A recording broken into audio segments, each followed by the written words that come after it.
经运转40档的核电厂，3月14就照到过期咯。全国会废核行动平台早起嘛去新北市政府头前，伊是批评讲延长使用的主张无负责任，嘛强调讲核电厂产生的核废料已经无所在通放咯，因呼吁核电厂应该爱如期退休。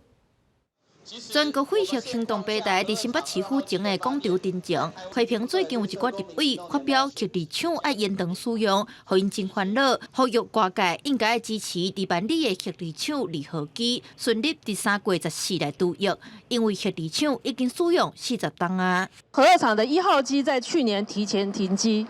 今年这个2号机3月14号才停机，就是因为 核电厂的核燃料棒已经无处可去，已经在冷却池里面爆满，放不下了。全国废核行动平台指出，核电厂内有9000挂机的高阶核废料，59000桶的低阶核废料，农业未找到处置厂，核废料无法度退出炉心，乌国烟药，而且进前常有事故，像离合机炉心边仔捌裂开，电箱避雷器嘛捌爆炸，拢影响到全台人民的生命安全。 所以20多年这个空间的池子，我们已经塞了40年的核废料在里面。这是一个先天设计不良的核电厂，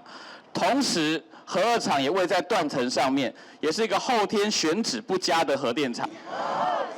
新北平安。 全国废核平台表示，根据核主反应器实施管制法，核电厂3月14的运转即照到期，就要停止运转，若无就违法。呼吁台电莫阁申请电源，嘛将上顶平安符的订正书交予新北市消防局的代表，消防局无特别回应。记者台北小凯新北采访报道。